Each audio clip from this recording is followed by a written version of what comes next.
Welcome to Newcastle Family History Society podcasts. The Newcastle Family History Society, located on Awabakal land in Newcastle, New South Wales, Australia, provides support for those interested in family history. In this podcast, we take you on a journey through more than 2 centuries of sacred history, the story of Christ Church Cathedral, the spiritual heart and architectural crown of Newcastle. From its convict-era origins in 1816 to its stunning Gothic revival architecture and deep cultural connections to war, education and civic life, this is more than a building. It is a living symbol of resilience, remembrance and faith. Join Society member Ian Eckford as he uncovers the layers of history, the visionaries and architects, the triumphs and trials, and the stories held in the hallowed halls of Christ Church Cathedral in Newcastle. In this podcast, I'll present a short history of Newcastle's Anglican Cathedral, or to use its correct title, the Cathedral Church of Christ the King. I'll cover the years 1816 to 2025, nearly 210 years of Newcastle's history. The presentation will include aspects of the architectural design of the building, the symbolism incorporated, and special items held there. The term cathedral is the title of a church that is the seat of a bishop in a diocese, and it's managed by a cathedral dean who also serves as priest to the cathedral parish. Since the creation of the Diocese of Newcastle in 1848 and up until 2025, there have been 14 bishops in the diocese and 16 cathedral deans. The cathedral serves both the diocese and the Newcastle parish for religious purposes, and also functions as a focal point for the broader community. It celebrates the Eucharist, traditional Christian events such as Christmas and Easter, as well as marriages, baptisms and funerals. The cathedral also commemorates other events including Anzac Day and Remembrance Day, and provides services for Law Week, for the police, conducts choir presentations, missions to seamen and musical and opera performances. It also serves as a chapel for Newcastle Grammar School. Christ Church Cathedral is a landmark building in the city and highly significant with heritage and cultural importance. In 2011, it was added to the New South Wales State Heritage List. It's the largest Anglican cathedral in New South Wales and the third largest in Australia after St Paul's in Melbourne and St John's in Brisbane. The cathedral is an excellent example of Gothic revival architecture in Australia and in the 19th century. Although there may have been a small church on the site in 1812, the cathedral site was firmly established in 1816 when Captain James Wallace became the Commandant of Newcastle. He was instructed by Governor Lachlan Macquarie to build several public buildings, including a church. Wallace engaged 2 convicts to work on it, James Clohessy, a stonemason, and Joseph Lycett, an artisan forger. Lycett drew up the plans to the direction of Clohessy, who was experienced in building. The new church had a 30-metre high tower and spire, timber shingle roof, walls of stone and brick, rendered and painted white as most government buildings were required to be. The church could accommodate 400 people and was almost completed by the end of 1817. In August 1818, Governor Macquarie visited Newcastle for the official opening of the church, named Christ Church on Wallace's recommendation. All military personnel and convicts in the settlement were required to attend the ceremony and were issued with an extra ration of meat as an incentive. The colonial chaplain, William Cowper, conducted a service and the marriage of 10 couples, including Clohessy and Maria Wilson, and Cowper baptised 30 children. 5 of them were my own ancestors. Unfortunately, Wallace had made changes to Clohessy's design by making the building wider, which increased the span for the roof structure. The walls were not strengthened and foundations under the walls were not increased in size. The brick and stone church became rather wobbly, and within 3 years of construction the walls were crumbling, the roof shingles were falling off, and the tower and spire had to be demolished. In 1848, William Tyrrell, a parish priest in England, was appointed Bishop of Newcastle. This made Christ Church a cathedral, and the township became a city. By 1866, the old church, now a cathedral, was in very poor condition. The government architect, Mortimer Lewis, inspected and reported on the building, stating that it was becoming unsafe, it should be demolished, and a new cathedral built. At this time, several new cathedrals were being planned or built in Australia, including St Andrew's Anglican in Sydney, St Paul's Anglican in Melbourne, St Patrick's Catholic also in Melbourne, and St Mary's Catholic in Sydney. They were strongly Gothic revival designs and built of stone, with the traditional features of towers, spires, flying buttresses and stained glass windows. In March 1868, Queen Victoria's son Prince Alfred visited Newcastle and was given a carriage tour around the growing city. Coincidentally, 3 months later, in early June 1868, it was decided by the Church Committee and with Bishop Tyrrell's approval to proceed with a new cathedral for Newcastle to replace the old. A brief was put together for a design competition, and later that month it was advertised in newspapers in Sydney, Melbourne and Adelaide. The brief requirements included a budget not to exceed £10,000, about $2.6 million in 2025, exclusive of a tower or detailed ornamentation. It was to seat 1,000 and be built of brick or stone. The prize money was £75, about $20,000 in today's currency. 14 entries were received in December 1868, with the winners being Melbourne architects Leonard Terry and Robert Speechley. They declined to proceed further, so the Cathedral Building Committee decided to engage one of the other entrants, Sydney architect John Horbury Hunt, to execute Terry and Speechley's design. Hunt's own design entry had been quite an ambitious one, very French Gothic in style. It was to have a nave suitable to accommodate 1,500 people, a large central tower, and to include a chapter house. Had his design been built, it would have been nearly 1.5 times the size of the existing cathedral. His design was estimated to cost £50,000, now about $13 million. John Horbury Hunt was born in Canada in 1838 and trained with Edward Clark Cabot, a prominent Boston architect and civil engineer. Horbury Hunt's father was a successful builder in that city, and the young trainee architect learned his craft well. His father taught him carpentry, joinery, bricklaying and blacksmithing, and Cabot taught him design and engineering. Hunt came to New South Wales in 1862 and took up a position with architect Edmund Blackett, who had about 3/4 of all the architectural work in New South Wales. Blackett quickly recognised Hunt's skills and put him in charge of all site works for the projects in his office, including St Andrew's Cathedral, Sydney. However, following Hunt's engagement, Newcastle's cathedral project was put on hold due to lack of funds.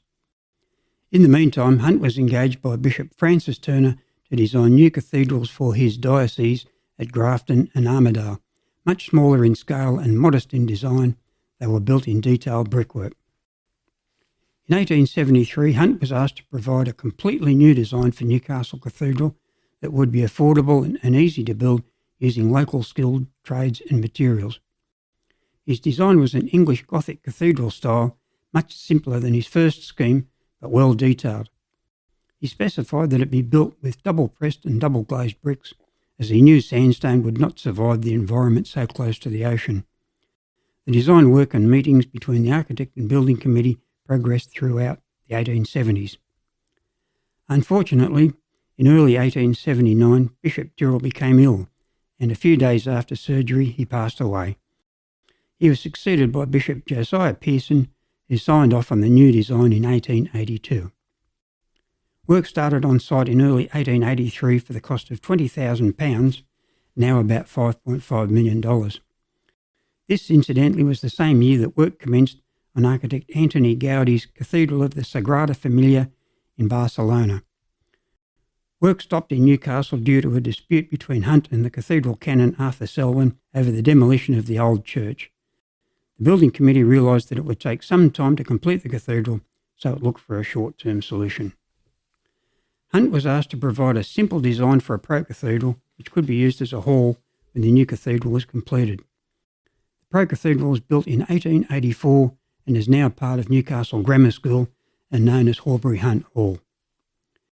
By 1889, the cathedral project was again revived and Hunt slightly modified his design with a taller 8-sided spire instead of the short 4-sided spire.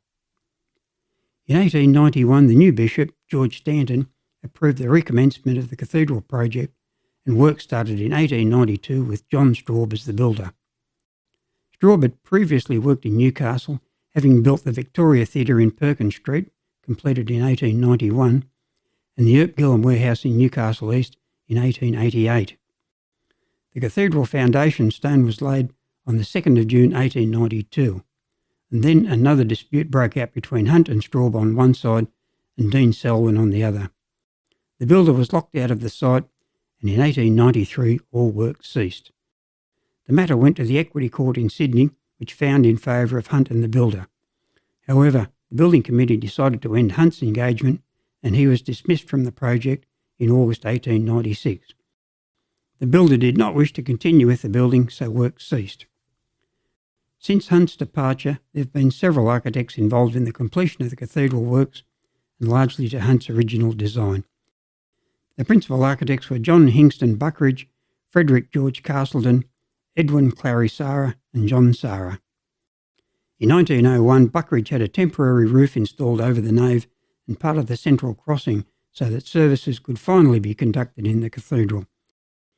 Between 1909 and 1910, Castleton added the vestries and Tyrrell Chapel at the east end and a temporary roof over the chancel and vestries.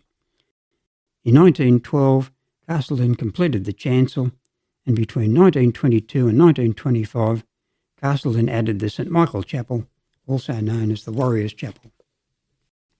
In 1926, Castleton completed construction of the nave, the west end of the cathedral, and the base to the tower.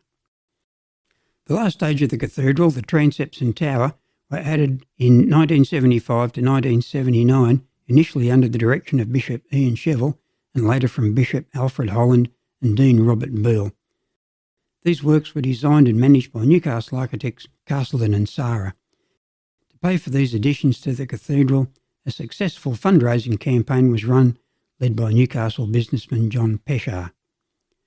The cathedral structure is built entirely out of load-bearing brickwork, more than 1.2 metres thick at the base and tapering to approximately 400 millimetres at the parapet roof level. The walls are 18 metres high to the top of the parapets, and although there was no supporting subframe of steelwork, they were braced by flying buttresses.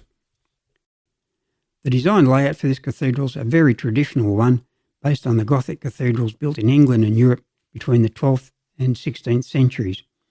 It's in the form of a Latin cross, symbolic of the crucifixion of Jesus. The building is almost perfectly aligned on an east-west axis from the entry to the altar, with the transepts north-south. The layout includes an entry porch, narthex, baptistry, nave, crossing, transepts, chapels, chancel, sanctuary and vestries. The southwest porch is the usual entry point in English churches and cathedrals. Apart from providing shelter, traditionally it was for couples to reaffirm their consent to their pending marriage. The entry porch then leads to the narthex at the west end.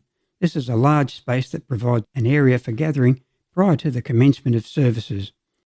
In medieval times, it was as far as women were allowed to enter. The great western doors at the rear of the cathedral are open for the arrival and departure of weddings and funerals, and especially for religious purposes, including the ordination of bishops. Baptistry and font in the northwest corner adjoin the narthex. These were traditionally located at the rear of a church or cathedral, close to the entry. This is symbolic of the start of a new life and the beginning of the journey towards God in the east. Baptism is symbolic of Christ rising and represents the cleansing of a person. The nave is the body of the cathedral where the congregation sits. The word nave comes from the Latin word navis, meaning ship. The ceiling of the nave is like an inverted ship's hull and is made of cedar, a material symbolic of eternity, immortality, strength, peace and healing. The quatrefoils on the ceiling that look like a four-leaf clover symbolise the four evangelists, Matthew, Mark, Luke and John, spreading the word of God to the four corners of the earth. The 16 stained glass windows to the aisles depict various saints, whereas the clerestory windows are simply coloured glass.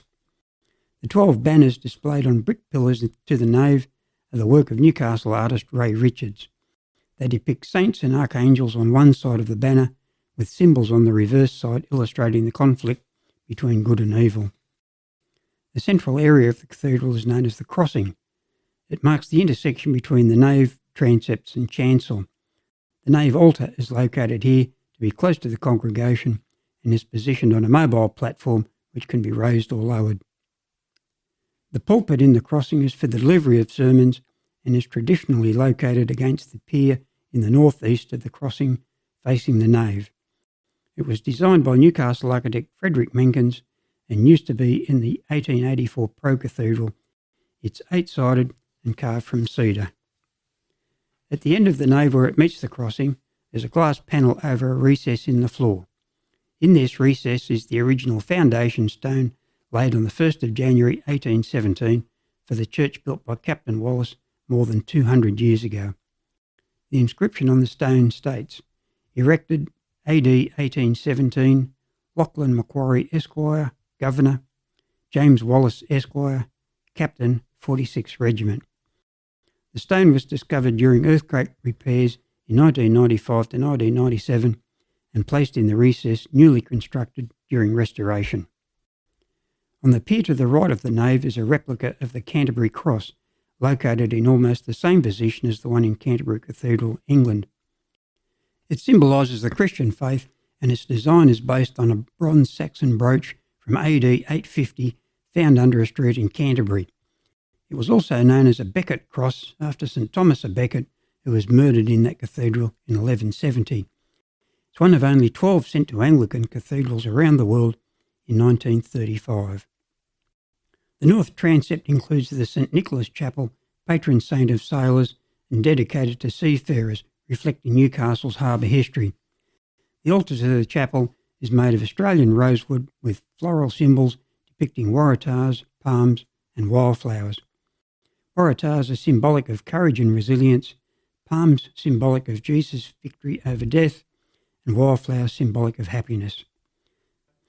The cathedral organ, originally installed in 1906, is positioned above and behind the north transept altar and is linked to the choir loft and keyboard on the opposite side of the building. It's been updated several times since. The south transept contains the St Christopher Chapel, with St Christopher being the patron saint of travellers and children. It's also known as the Children's Chapel.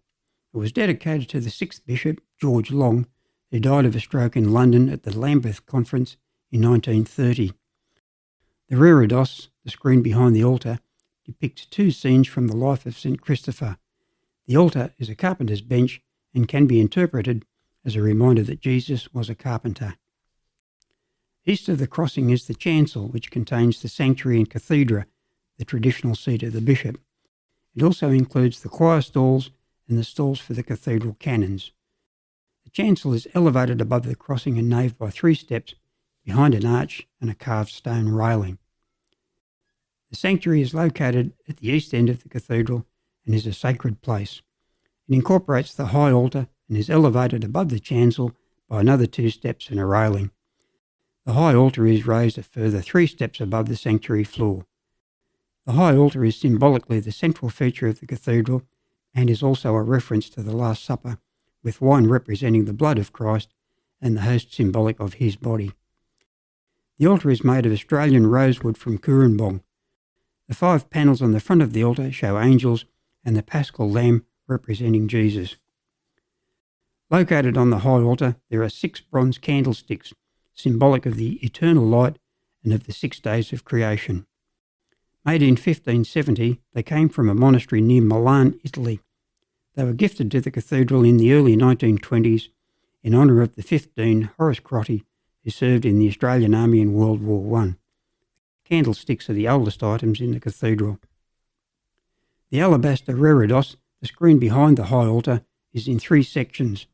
The centrepiece depicts the Last Supper with Jesus and the Apostles, and there's a set of 3 statues on each side.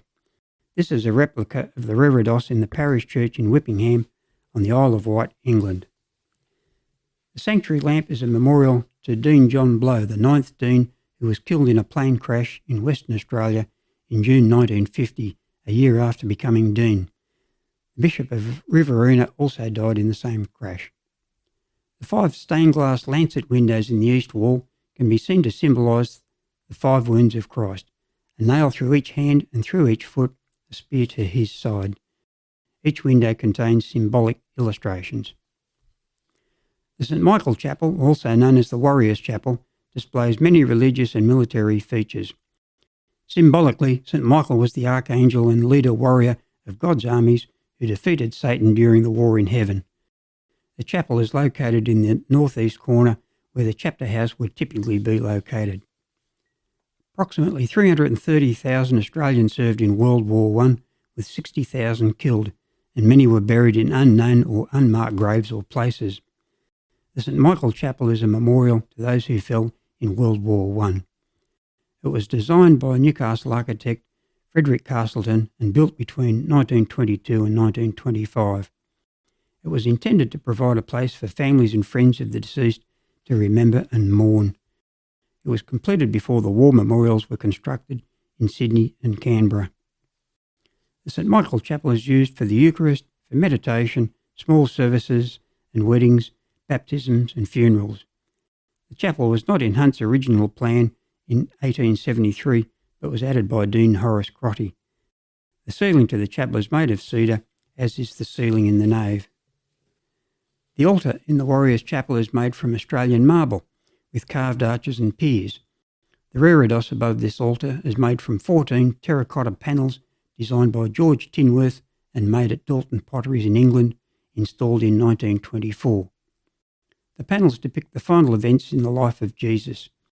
The steps to the altar and the platform on which it rests are made symbolically in red, white and black marble, red representing love and martyrdom, white representing purity and innocence, black symbolising sickness, death and mourning. The stone arches above the altar include carved thorn and vine leaves, symbolic of growth and regeneration. The chapel includes a life-size effigy of Alfred, the son of Lord Foster, former Governor-General of Australia. Alfred died in World War I. His effigy was dedicated in April 1928 and is a replica of the one in All Hallows Church near the Tower of London. The plain wooden cross in a glass case on the west wall of the chapel is a grave marker from the burial site of an unknown soldier in France from World War I. It was presented to Dean Crotty in 1926 by the then Prince of Wales, who later became King Edward VIII. The Changi rushlight, a small lamp placed in the chapel, was used in Changi Prison, Singapore between 1942 and 1945 and is one of 3 that survived the war. This rushlight was given to Christ Church Cathedral for safekeeping in memory of the Australians who did not return.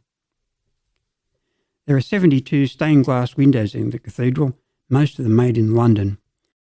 The largest is the rose window in the western wall, 6 metres in diameter, installed in 1928.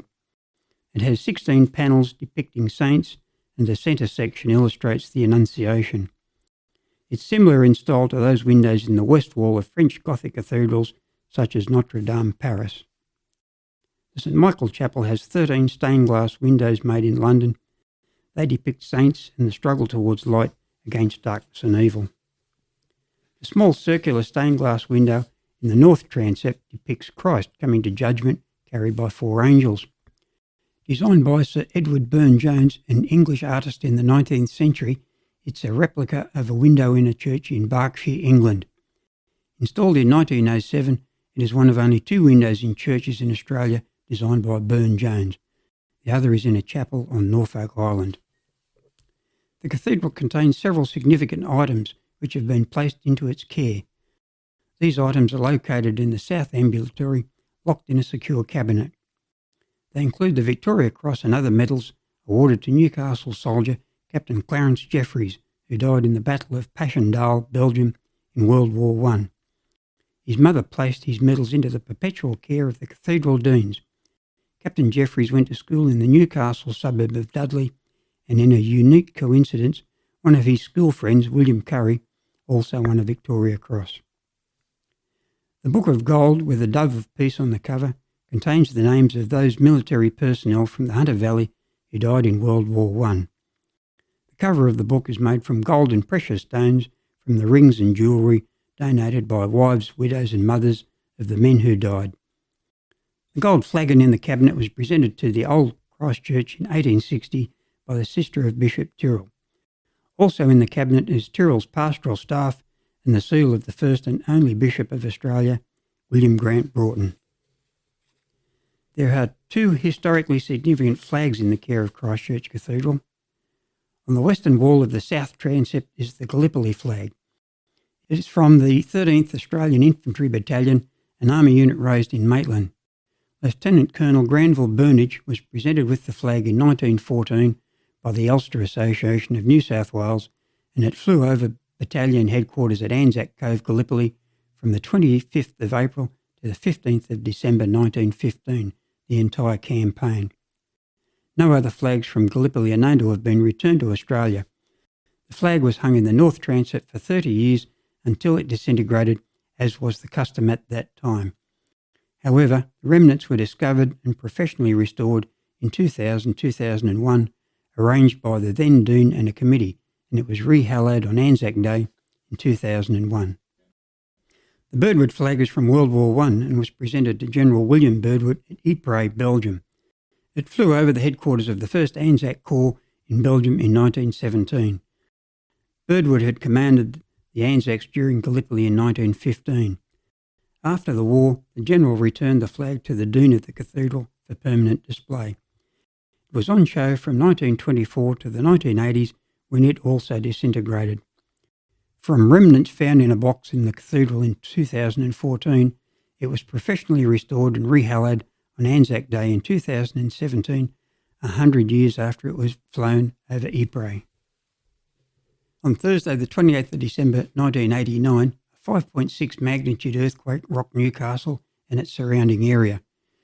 It caused the destruction of 300 buildings and damage to an estimated 50,000 others. Christ Church Cathedral was severely damaged, with parts of the structure visibly displaced and much cracking to the internal structure that was not visible. Extensive shear cracking occurred to the walls from the top of the nave arches and piers through to the top of the parapets. The stone crosses to the top of the walls were displaced and fell either to the ground or through lower roofs. The flying buttresses were fractured and displaced but did not disintegrate. The brick joints to the base of the parapets were fractured, which caused them to lean both inwards and outwards. The brick panels to the top of the flying buttresses were dislodged, but the majority remained in place, although the joints were fractured. The central tower structure, completed in 1979, had minimal damage. The cathedral was initially listed for demolition, but following high-level discussions and appeals, it was decided to restore the building. The repair work, carried out between 1995 and 1997, involved a team of architects, engineers, quantity surveyors, builders and stonemasons, and was managed by the Newcastle practice EJE Architecture. The repair methodology involved a similar system to that used to repair Windsor Castle, England, after the fire there in 1992. It meant drilling the brickwork horizontally and vertically and inserting reinforcement rods, which were then grouted up. There are almost 4 kilometres of this reinforcement in the cathedral walls, and it's an extremely strong structure now. The Restoration Walk is a brick path laid around the east, south and west sides of the cathedral. It records the names of those individuals and families who have been remembered by their friends and relatives. On a personal note, my own ancestors, William and Mary Eckford, who came to Newcastle in 1814, are commemorated in paving bricks on the south side of the cathedral. Just a brief mention of the cathedral cemetery. The cemetery was officially commenced in 1816 and closed in 1884. In 1966 it was acquired by Newcastle City Council for a park. At that time there were 258 monuments or headstones left. Council retained 84 of the headstones and the remainder were used in the park and at Blackbutt Reserve for paths and retaining walls. The Cathedral Park Conservation Management and Interpretation Plan indicates that there are over 3,300 bodies still buried there. Newcastle City Council is undertaking a series of improvements to the Cathedral Park to link it to the history of the cathedral and the city. Ongoing research and investigation of the cemetery may reveal further details and could be the subject of a future podcast. In conclusion, visitors are welcome to the cathedral for services, quiet contemplation in the chapels, conducted or self-guided tours, browsing the cathedral shop in the entry foyer, exploring the Restoration Walk or the remaining gravestones in the Cathedral Park. A tour of the Cathedral Tower provides spectacular views of the city, harbour and coastline up to Nelson Bay. Thank you for joining us on this journey through the history of Newcastle's Christ Church Cathedral, a building that stands not only as a testament to Gothic revival architecture, but as a monument to the city's faith, endurance and evolving identity. Whether it was convicts laying the first stones in 1816, soldiers remembered in the Warriors' Chapel, or community voices that fought to save it after the 1989 earthquake, this cathedral has always reflected the spirit of its people. If you enjoyed today's podcast, consider sharing it with a friend, or visit and explore the cathedral in person. You can find more information on the cathedral's website, www.newcastlecathedral.org.au. You've been listening to Newcastle Family History Society Podcasts.